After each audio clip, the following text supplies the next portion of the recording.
ஆண்டவருடைய வார்த்தையை தியானிக்க போகிறோம். பரிசுத்தராகிய தெய்வம் ஆண்டவராகிய இயேசு கிறிஸ்து நமக்காக சிலுவையிலே சிந்தின ரத்த சிந்தின இந்த காரியங்களை குறித்து தியானிக்க நம் இந்த சமூகத்திலே ஆண்டவருடைய சமூகத்திலே நாம் கூடி வந்திருக்கிறோம்.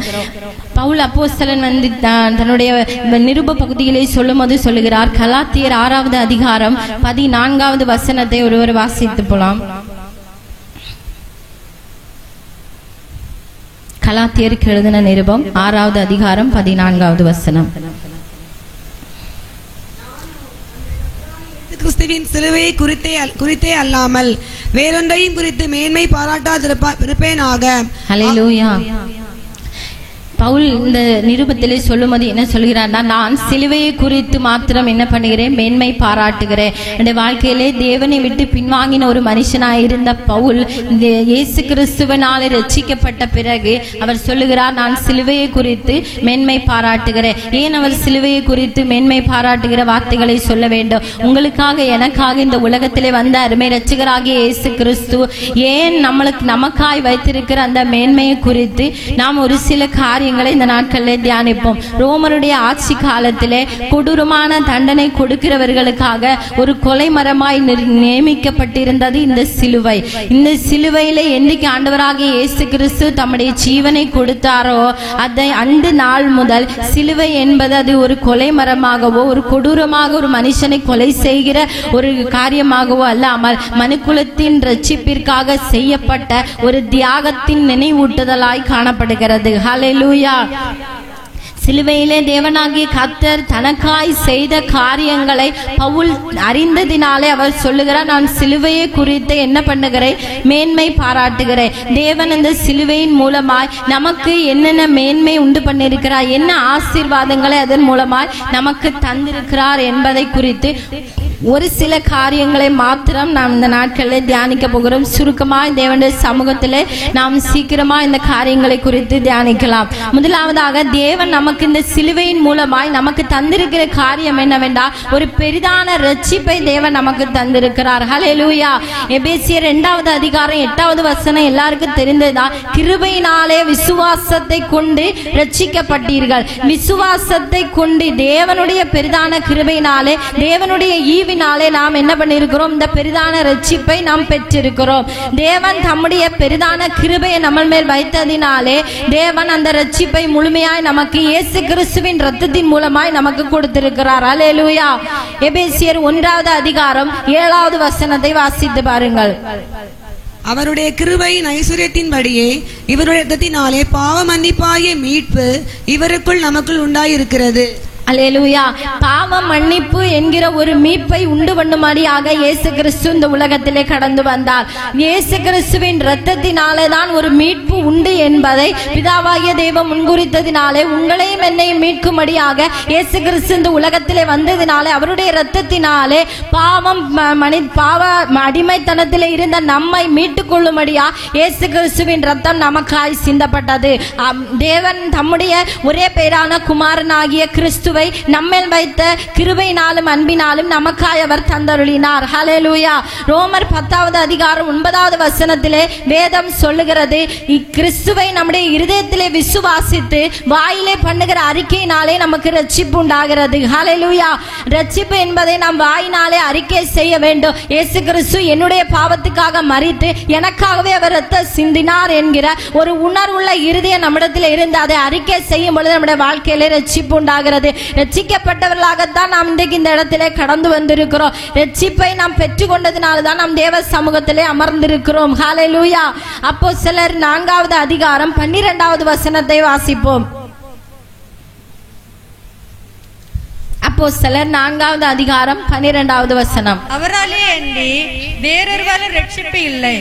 நாம் ரட்சிக்கப்படும்படிக்கு வானத்தின் கீழெங்கும் மனுஷர்களுக்குள்ளே அவருடைய நாமமே அல்லாமல் வேறொரு நாமம் கட்டளையிடப்படவில்லை என்றார். அல்லேலூயா. இயேசு கிறிஸ்துவின் நாமமே அல்லாமல் வேறொரு நாமம் என்ன ரட்சிப்புக்காக கட்டளையிடப்படவில்லை. அவர் ஒருவராலே தான் என்ன உண்டு? ரட்சிப்பு உண்டு. ஹல்லேலூயா.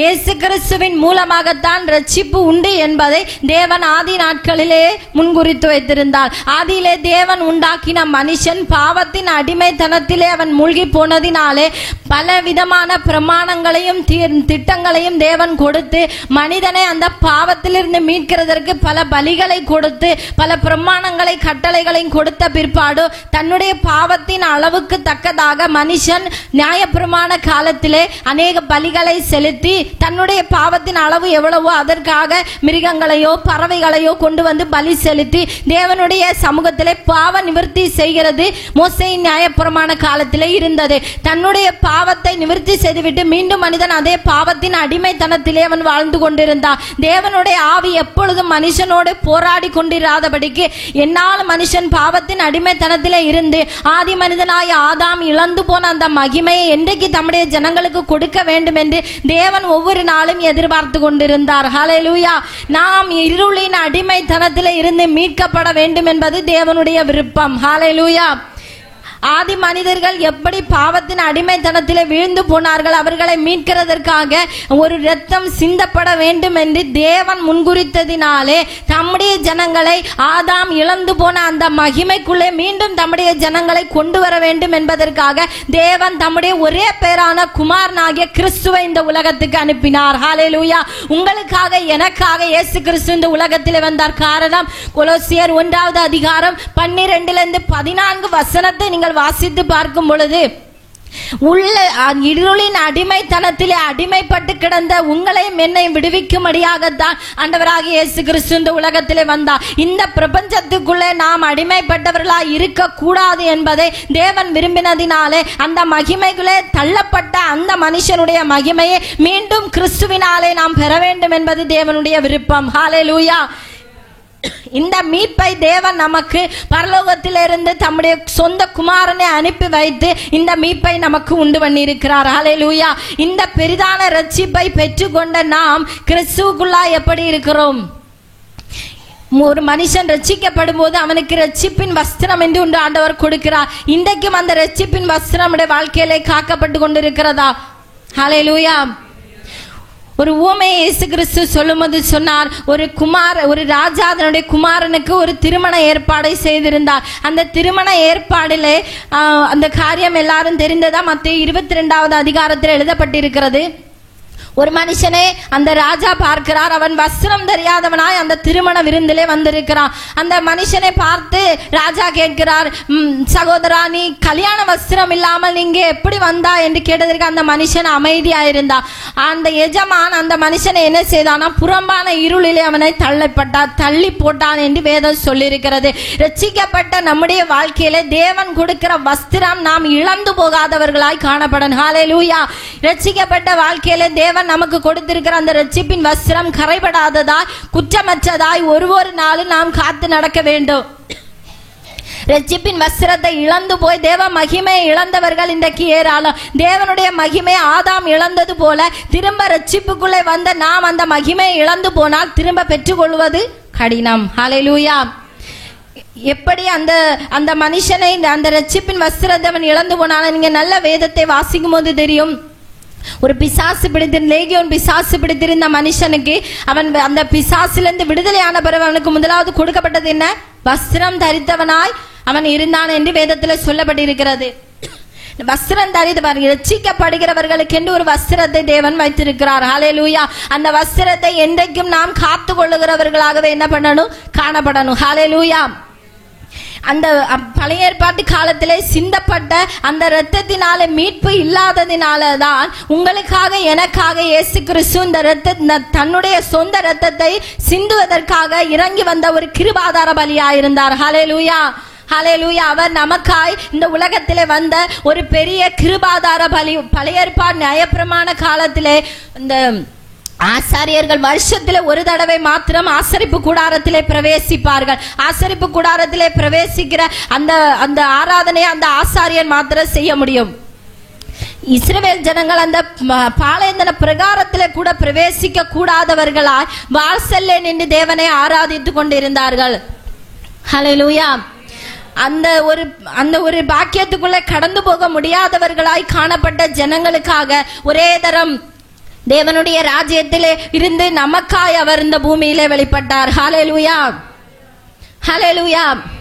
தேவனாகிய இயேசு கிறிஸ்துவினாலே அவருடைய இரத்தத்தினாலே நமக்கு என்ன உண்டாயிருக்கிறது? மீட்பு உண்டாயிருக்கிறது. ஹல்லேலூயா. அடுத்ததாக நாம் வாசிக்கலாம் 1 யோவான் 2வது அதிகாரம் 25வது வசனம்.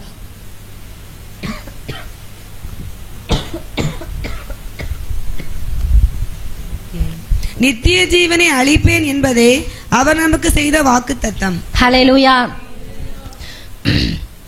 முதலாவது தேவன் நமக்கு சொன்ன காரியம் என்னவென்றால், தேவன் நமக்கு அவருடைய சொந்த இரத்தத்தை சிந்தி நமக்கு என்னத்தை உண்டு பண்ணினார்? ஒரு பெரிய ரட்சிப்பை உண்டு பண்ணினார். அவருடைய சொந்த இரத்தத்துக்கு உட்பட்டவர்களாகிய நமக்கு, ரட்சிக்கப்பட்ட நமக்கு தேவன் மறுபடி என்ன கொடுத்திருக்கிறார்? ஒரு நம்பிக்கையை, ஒரு விசுவாசத்தை நமக்கு கொடுத்திருக்கிறார். ஹல்லேலூயா. நித்திய ஜீவனை அளிப்பேன் என்பது தேவன் கொடுத்த வாக்குத்தத்தம் என்னவென்றால், பரிசுத்தராகிய தேவன் அவருடைய இரத்தத்துக்கு உட்பட்டவர்களாய் மாறின நமக்கு நித்திய ஜீவன், ஒரு புதிதான ஒரு மரணத்துக்கு பிற்பாடு நமக்கு ஒரு வாழ்க்கை உண்டு என்பதை தேவன் நமக்கு சுட்டி காண்பித்திருக்கிறார். அந்த வாழ்க்கை எனக்கு உண்டு என்ற விசுவாசத்தோடு தான் நாம் வாழ்ந்து கொண்டிருக்கிறோம். ஹல்லேலூயா. தேவனை விசுவாசிக்கிற நம்முடைய வாழ்க்கையிலே எனக்காகவே தேவன் இந்த உலகத்துக்கு வந்தார், எனக்காகவே அடிக்கப்பட்டார், எனக்காகவே ரத்தம் சிந்தினார், எனக்காகவே அவர் மறுபடியும் வருவார் என்ற விசுவாசத்தோடு தான் நாம் இன்றைக்கும் ஜீவிக்கிறோம். ஹல்லேலூயா. இந்த விசுவாசத்தோடு, அந்த நம்பிக்கையோடு நம்முடைய வாழ்க்கையிலே நாம் வாழ்ந்து கொண்டிருக்கிறோம். தேவன் சொன்னார், என்னை விசுவாசிக்கிறவனை நான் கடைசி நாளிலே என்ன பண்ணுவேன்? எழுப்புவேன். ஹல்லேலூயா. எத்தனை பேர் விசுவாசிக்கிறீங்க? வேதத்தை வாசிக்கிற நமக்கு, வேத வாக்கியங்களின்படி வாழுகிறதற்குண்டான கிருபையை தேவன் நமக்கு என்ன பண்ணியிருக்கிறார்? கட்டளையிட்டு இருக்கிறார். ஹல்லேலூயா. என்னிடத்தில் விசுவாசமாய் இருக்கிறவனுக்கு தேவன் அந்த நம்பிக்கையை நமக்கு எதன் மூலமாய் உண்டு பண்ணினார் என்றால், இயேசு கிறிஸ்துவின் சிலுவை மரணத்தின் மூலமாய் அந்த நம்பிக்கையை, அந்த விசுவாசத்தையும் தேவன் நமக்கு தந்திருக்கிறார். ஹல்லேலூயா. ஆண்டவருடைய வார்த்தையாலே நம்முடைய வாழ்க்கையில என்ன பண்ணியிருக்கிறோம்? மகிமைப்பட்டு கொண்டிருக்கிறோம். ஹல்லேலூயா. இயேசு கிறிஸ்துவின் ரத்தம் நம்முடைய வாழ்க்கையில எவ்வளவு பெரிதான மீட்பை உண்டு பண்ணி இருக்கிறது என்பதை வேதத்தின் ஊடாய் நாம் ஒவ்வொரு நாளும் ஆராய்ந்து பார்க்க வேண்டும். ஹல்லேலூயா. ஆண்டவருடைய சிலுவையின் மேன்மை குறித்து சொல்ல போனார், இந்த 40 நாட்கள் போதாது. ஹல்லேலூயா. எத்தனை 1000 நாட்கள் தியானித்து கொண்டிருந்தாலும் தேவன் நமக்காய் செய்த தியாகத்தை சொல்லி முடியாது. ஹல்லேலூயா. அவர் நமக்காய் வந்த கிருபாதார பலி. ஹல்லேலூயா. தேவன் நமக்காய் நம்மேல் வைத்த அன்பை தேவன் இந்த நாட்களிலே வெளிப்படுத்தினார். ஹல்லேலூயா. யோவான் 3வது அதிகாரம் 16வது வசனத்தை வாசிக்கலாம்.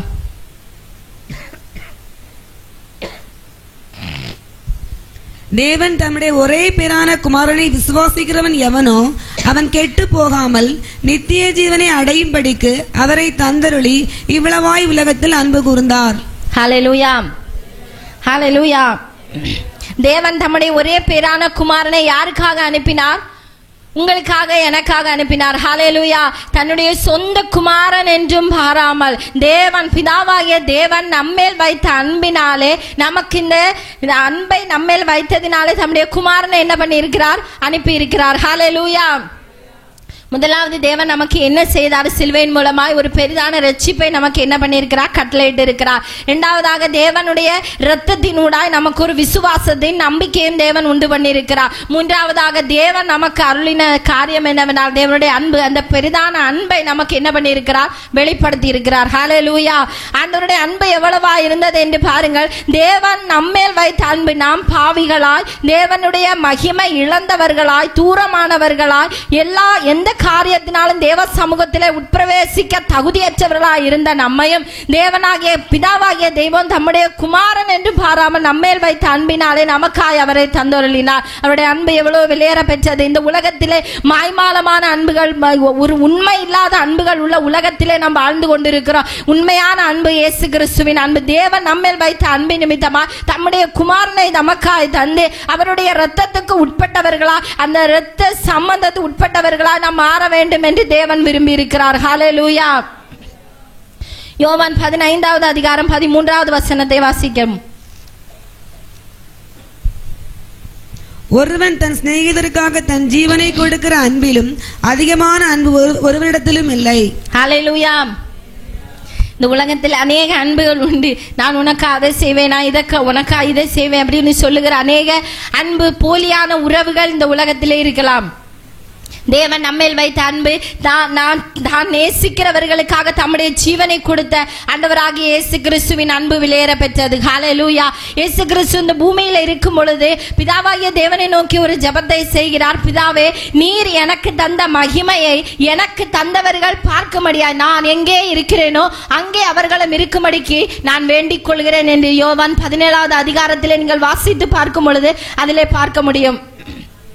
ஆண்டவராகிய இயேசு கிறிஸ்து அவருக்கு பிதாவாகிய தெய்வம் கொடுத்த மகிமையை நாமும் அடைய வேண்டும் என்பதுதான் இன்றைக்கும் தேவனுடைய விருப்பமா இருக்கிறது. ஹல்லேலூயா. நாம் அந்த மகிமையை மேலும் நாம் இழந்து விடக் கூடாது என்பதற்காக தேவன் இன்றைக்கும் நம்ம மேல் அன்பா இருக்கிறார். நமக்காக நம்மிலே பாவம் இல்லை என்று நம்மால் சொல்ல இயலாது. ரட்சிக்கப்பட்ட என்னுடைய வாழ்க்கையிலே, தேவ சபையில வந்து ஆராதிக்கிற என்னுடைய வாழ்க்கையிலே பாவம் இல்லை என்று ஒரு நாள் நம்மால் சொல்ல முடியாது. சின்ன சின்ன தவறுகள் நம்முடைய வாழ்க்கையில காணப்படுதான் செய்யும். இன்றைக்கும் அநேகருடைய குறைவுகளை மன்னிக்க முடியாதவர்களா நாம் இன்றைக்கு தேவ சமூகத்திலே அமர்ந்திருக்கலாம். ஒவ்வொரு நொடி பொழுதிலும் ஒரு சிறிய காரியத்திலே கூட தேவனுடைய வேதம் சொல்லுகிறது, சிறிய காரியமானாலும் பெரிய காரியமானாலும் தேவனுடைய கட்டளையை மீறக்கூடாது என்று. ஒரு சில விஷயங்களை நம்முடைய வாழ்க்கையில தவறி போகிற சூழ்நிலை அநேகம் உண்டாயிருக்கலாம். அந்த சூழ்நிலையின் மத்தியிலும் நமக்கா இன்றைக்கும் பிதாவினிடத்திலே பரிந்து பேசுகிற மத்தியஸ்தராய் அவர் காணப்படுகிறார். ஹல்லேலூயா. நம்முடைய தேவனுடைய அன்பு எவ்வளவு விலையேற பெற்றது. ஹல்லேலூயா. அந்த குமாரனுடைய ஆவியை நமக்கு தந்ததினால்தான் நாம் இன்றைக்கு அப்பா பிதாவே என்று அவரை அழைக்கிறோம். ஹல்லேலூயா. அவரை அழைக்கத்தக்க அந்த சுவிகாரத்தின் ஆவி, அதாவது இரத்தத்து சம்பதத்துக்கு உட்பட்டவர்களாய் நம்மை தேவன் மாற்றி இருக்கிறார். ஹல்லேலூயா. அந்த இயேசு கிறிஸ்துவின் இரத்தத்தை உடன்படிக்கையின் இரத்தம் என்று சொல்லப்பட்டிருக்கிறது. அந்த உடன்படிக்கைக்குள்ள, அந்த இரத்தத்தின் உடன்படிக்கைக்குள்ளே நம்மை இணைப்பதற்காகத்தான் இயேசு கிறிஸ்து இந்த உலகத்திலே வந்தார். ஹல்லேலூயா. பிலிப்பியர் 3வது அதிகாரம் 11வது வசனத்தை வாசித்து பாருங்கள். அவருக்காக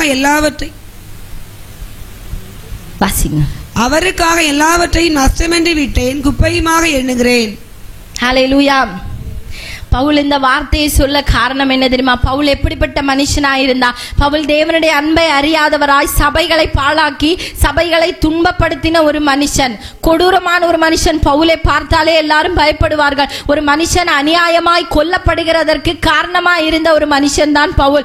என்றைக்கு ஒரு உன்னதத்தின் அருணோதயம் பவுலை சந்தித்ததோ, தேவனுடைய ராஜ்யத்திற்கும் இரத்தத்துக்கு உட்பட்டவரா என்றைக்கு பவுல் மாற்றப்பட்டாரோ அன்றைக்கு அவர் ரோமர் 8வது அதிகாரத்திலே சொல்லுகிறார், கிறிஸ்துவின் அன்பை விட்டு என்னை பிரிப்பவன் யார்? ஹல்லேலூயா. இந்த உலகத்தில் உள்ள எந்த காரியங்களானாலும் கிறிஸ்துவின் அன்பை விட்டு என்னை பிரிக்க முடியாது. ஹல்லேலூயா. பவுல் அந்த வைராக்கியமா அந்த வார்த்தையை சொல்லுகிறதுனாலே தன்னுடைய வாழ்க்கையில தேவன் தன்னை நடத்தி வந்த பாதைகளினோட எத்தனை தரமோ தன்னை பாதுகாத்து தன்னுடைய ஆபத்துகளுக்கு ஒப்பு கொடுக்காதபடி தன்னை வழிநடத்தின தேவனுடைய அன்பை உணர்ந்ததினாலே பவுல் சொல்லுகிறார், கிறிஸ்துவின் அன்பை விட்டு என்னை ஒருவனும் பிரிக்க முடியாது. இந்த உலகத்தில் இருக்கிற எல்லா காரியமும் எனக்கு நஷ்டம், அது குப்பை என்று சொல்லுகிறார். ஹல்லேலூயா. கிறிஸ்துவின் அன்பிற்கு முன்பதாக இந்த உலகத்தில் இருக்கிற எல்லா காரியத்தையும் பவுல் சொல்லுகிறார், அது குப்பையா இருக்கிறது. ஹல்லேலூயா. தேவன் மேல் வைத்த அன்பு அவருடைய ஒவ்வொரு வேதம் தன்னுடைய நிருப பகுதியில் அதிகமாய் சொல்லுவார், கிறிஸ்துவின் அன்பு என்ன பண்ணுகிறது? நெருக்கி ஏவுகிறது என்று. கிறிஸ்துவின் மேல் உள்ள அன்பு நம்முடைய வாழ்க்கையில, தேவனுடைய அன்பு இருந்தா நம்முடைய வாழ்க்கையில தேவன் செய்த நன்மைகளை நம்ம மற்றவங்களுக்கு சொல்லுவோம். ஹல்லேலூயா. தேவன் தன்னுடைய வாழ்க்கையில சொன்ன கிறிஸ்துவின் அன்பு நம்மளை நெருக்கி ஏவ எவ்வளவோ ஜனங்களுக்காக நம்ம தேசத்துக்காக ஜெபிப்போம். மற்ற ஜனங்களிடத்துல தேவன் செய்த நன்மையை நம்ம சொல்லுவோம். தேவன் நமக்கு என்னத்தை வெளிப்படுத்துகிறாரோ, தேவன் எப்படிப்பட்டவர் என்பதை, தேவனுடைய அன்பை மற்றவர்களுக்கு சொல்லுகிறவர்களாகவும் நாம் காணப்படுவோம். ஹல்லேலூயா. ஹல்லேலூயா. 4வதாக தேவன் நமக்கு வைத்திருக்கிற அந்த சிலுவையின் மேன்மை எப்படிப்பட்டது என்பதை வாசிப்போம். 1 பேதுரு 2வது அதிகாரம் 24வது வசனத்தை வாசிப்போம்.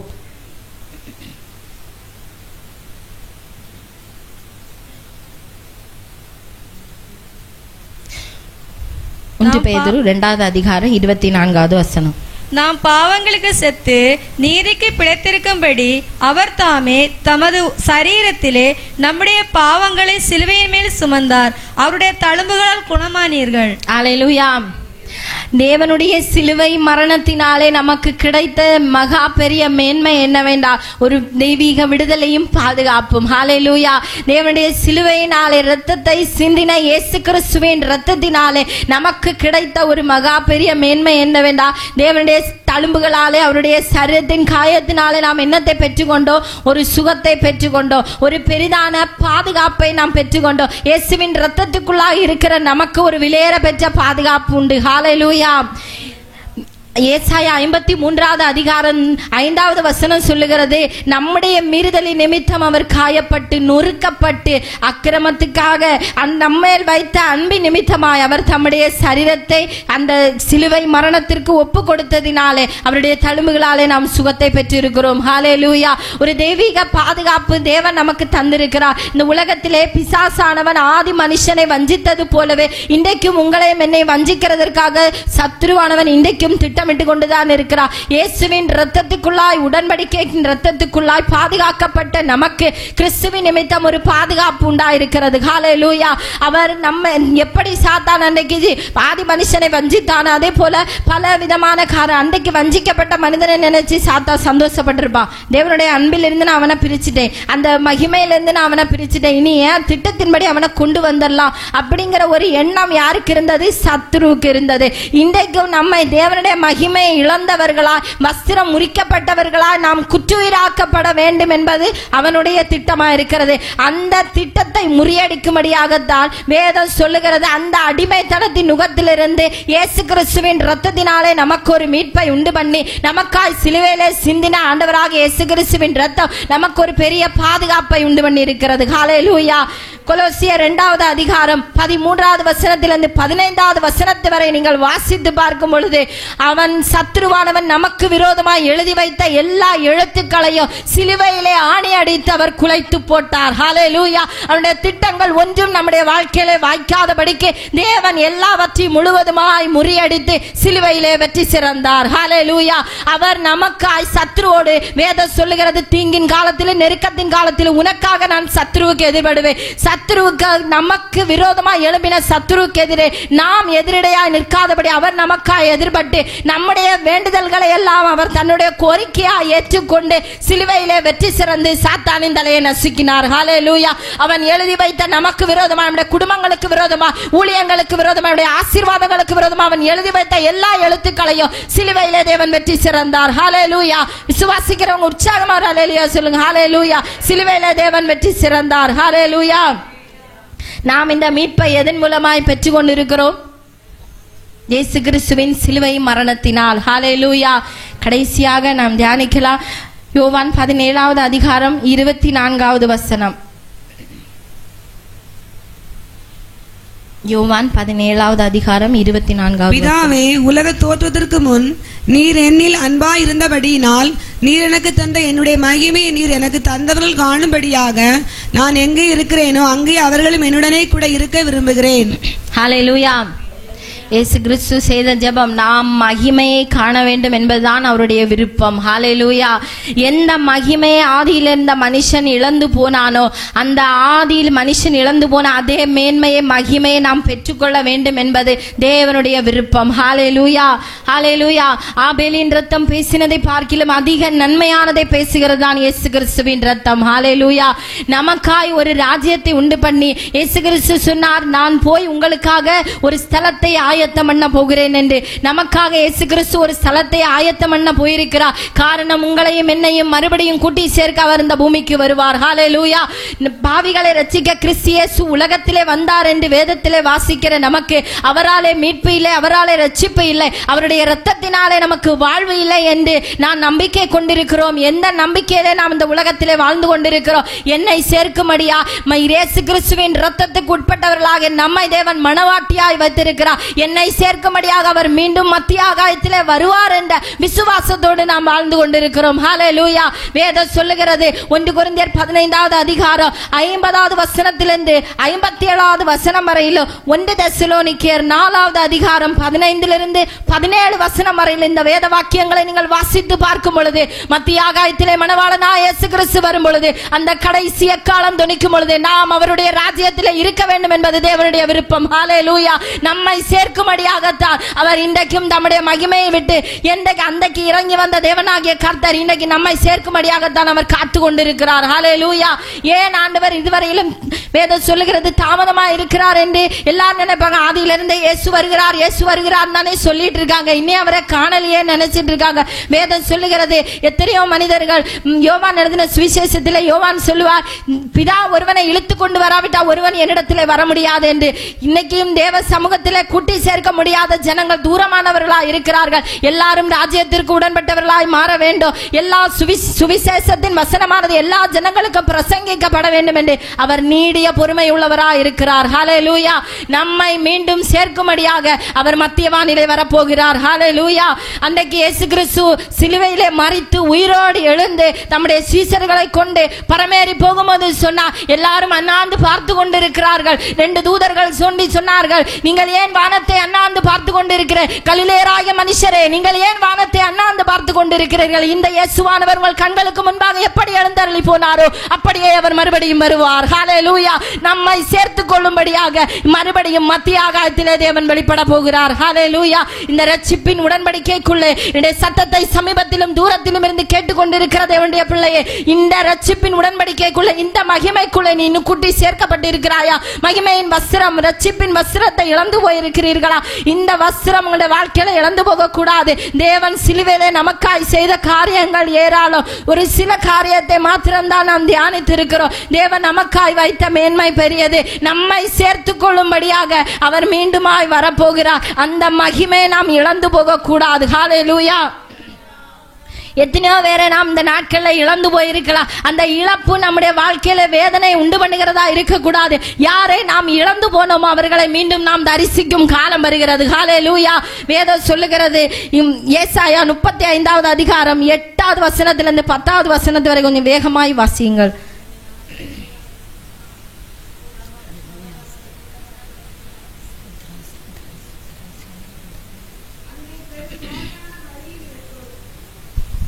அங்கே பெரும் பாதையான வழியும் இருக்கும். அது பரிசுத்த வழி எனப்படும். தீட்டுள்ளவன் அதிலே நடந்து வருவதில்லை. அந்த வழியில் நடக்கிறவர்கள் பேதையராய் இருந்தாலும் திசை கெட்டு போவதில்லை. அங்கே சிங்கம் இருப்பதில்லை, துஷ்ட மிருகம் அங்கே போவதும் இல்லை, அங்கே காணப்படவும் மாட்டாது. மீட்கப்பட்டவர்களே அதில் நடப்பார்கள். கர்த்தரால் மீட்கப்பட்டவர்கள் திரும்பி ஆனந்த களிப்புடன் பாடி சியோனுக்கு வருவார்கள். நித்திய மகிழ்ச்சி அவர்கள் தலையின் மேல் இருக்கும். சந்தோஷமும் மகிழ்ச்சியும் அடைவார்கள். சஞ்சலமும் தவிப்பும் ஓடிப்போம். ஹல்லேலூயா.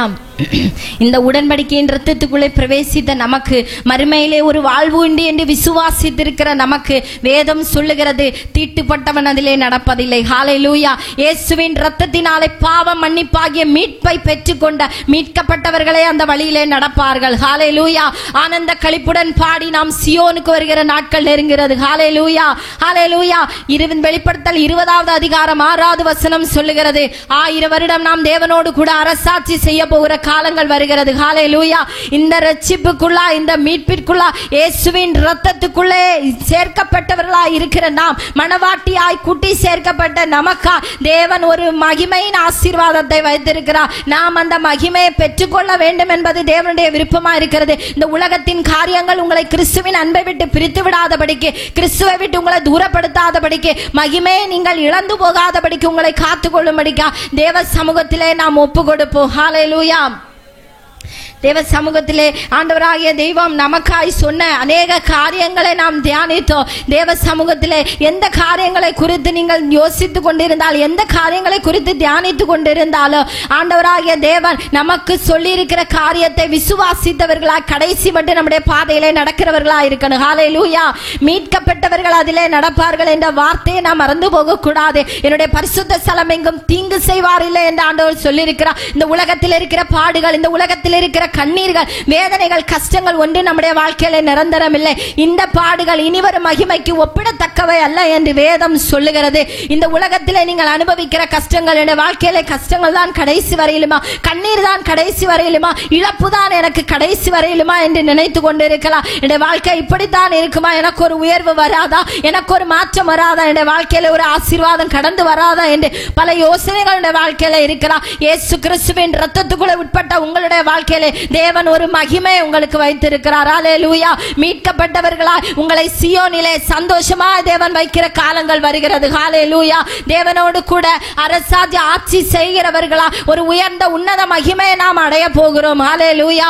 எல்லா மகிமை என்னெல்லாம் இந்த பூமியில நாம் இழந்து போனோமோ அவை எல்லாவற்றையும் ரெட்டிப்பாய் நாம் இழந்த எல்லா மகிமையும் நாம் தேவனுடைய ராஜ்யத்திலே நாம் பெற்றுக்கொள்ள போகிறோம். ஹல்லேலூயா. எல்லாரும் ஒரு விசை எழுந்து நிற்போமா? தேவனுடைய மகிமையை நாங்கள் பார்க்கும்படியாக, தேவ மகிமை நம்முடைய வாழ்க்கையில வெளிப்படும்படியா இந்த நாட்களிலே தேவ சமூகத்திலே உங்களை ஒப்பு கொடுங்கள். ஒருவேளை தேவனுடைய வஸ்திரத்தை இழந்து போனவர்களா, தேவ மகிமை உங்களுடைய வாழ்க்கையில தூரப்பட்டவர்களா இருக்கிறீர்களா? எல்லா மகிமைக்கும் பாத்திரரா இருக்கிற தெய்வம் நம்முடைய மத்தியில இருக்கிறார். நம்முடைய தெய்வம் நம்முடைய மத்தியில இருக்கிறார். அவரை நோக்கி கூப்பிடும்படியா பாவத்தை தேவ சமூகத்தில் அறிக்கை. ஒருவேளை ஏதாவது ஒரு காரியத்தில் நாம் தவறி போயிருக்கலாம். மீண்டுமா நாம் தேவனுடைய மகிமை எல்லாரும் கண்களை மூடுவோம். தேவனுடைய மகிமை நாம் இழந்து போக கூடாது. நீங்கள் யாரா இருந்தால் தேவனுடைய வார்த்தையை, தேவனுடைய சத்தத்தை சமீபத்திலும் தூரத்திலும் இருந்து கேட்டுக்கொண்டிருக்கிற தேவனுடைய பிள்ளையே, எந்த நிலைமையில இருந்து தேவனுடைய வார்த்தையை நீங்கள் கேட்டுக்கொண்டிருக்கலாம். கர்த்தராகிய இயேசு கிறிஸ்து இன்றைக்கும் உங்களை அழைக்கிறார். ஹல்லேலூயா. இந்த மகிமைக்குள்ளே நீங்கள் பிரவேசித்து மீட்கப்பட்டவர்களா, தேவனுடைய ராஜ்யத்திற்கு மகிமை உடையவர்களா நீங்கள் மாற வேண்டும் என்று தேவன் விரும்புகிறார். ஹல்லேலூயா. ஒப்பு கொடுங்க. நீங்க உங்களுடைய வாழ்க்கையில செய்த எந்த காரியமானாலும் தேவனுடைய சமூகத்தில் அறிக்கையிடுங்க. ஒருவேளை கிறிஸ்துவின் அன்பை விட்டு தூரமா இருந்திருக்கலாம். ஒரு சில காரியத்திலே நாம் மனமடி வச்சவர்களா இருக்கலாம். எல்லா காரியத்தையும் தேவ சமூகத்தில் அறிக்கையிடுங்க. ஆண்டவருடைய மகிமை இன்றைக்கு உங்களை நிரப்ப போகிறது. தேவ மகிமை உங்களுக்குள்ள இறங்கி வர போகிறது. நீங்கள் ஒப்பு கொடுக்க ஆண்டவருடைய பிரசன்னத்தை உங்களால் உணர முடியும். தேவ மகிமை உங்களால் உணர முடியும். பரிசுத்த ஆவியானவர் மகிமைக்குள்ளதா அந்த ஆசரிப்பு கூடாரத்திலே இறங்கி வந்த அந்த மகிமையின் மேகம் ஒவ்வொருவரையும் நிரப்பும்படியா பரிசுத்தராகிய தேவன் நம்முடைய மத்தியிலே அவர் அசைவாடி கொண்டிருக்கிறார். ஆண்டவருடைய சிலுவை மரணத்தை தியானித்துக் கொண்டிருக்கிற தேவனுடைய பிள்ளையே, நீ சிலுவை மரணத்தை மாத்திரமல்ல, தேவன் உனக்காய் வைத்திருக்கிற மகிமையை பெற்றுக்கொள்ளும்படியா, அந்த மகிமையின் சாயலை நீ பெற்றுக்கொள்ளும்படியா தேவன் சமூகத்தில் உன்னை ஆண்டவர் கூட்டி சேர்த்திருக்கிறார். நோக்கமில்லாமல் 25 நாட்களும் தேவ சமூகத்தில் நீ அமரவில்லை. உன்னை தேவன் முன்குறித்ததினாலே இந்த மகிமைக்குள்ளதாய் தேவனுடைய கூட்டி சேர்க்கும்படியாகவே தேவன் உன்னை அழைத்திருக்கிறார். பாவங்களுக்கு தக்கதான பலியை அவர் ஏற்கனவே செலுத்திவிட்டார். நீ நீதிமானாக்கப்பட்டிருக்கிறார். நீ மீட்கப்பட்டிருக்கிறார். தேவனுடைய ராஜ்யத்திற்கு மனுவாட்டியால் மாற்றப்பட்டிருக்கிறார். தேவனால மீட்கப்பட்ட ஜனமா நீ மறுபடியும் சியோனுக்கு திரும்புவார் என்ற விசுவாசத்தோடு தேவ சமூகத்திலே உன்னை ஒப்பு கொடுப்பாயா? உன்னுடைய வாழ்க்கையை தேவனிடத்தில் ஒப்பு கொடுப்பாயா? ஒருவேளை இந்த மகிமைக்குள்ளே நீ பிரவேசிக்காமல் இருக்கலாம். தேவனுடைய உடன்படிக்கைக்கு தூரமானவளா இருக்கலாம். யாரா இருந்தாலும் அன்னுடைய ராஜ்யத்திற்கு என்னை தகுதிப்படுத்தி இயேசுவே என்னை ரட்சியும் என்று ஒரு வார்த்தை சொல்லலாமே.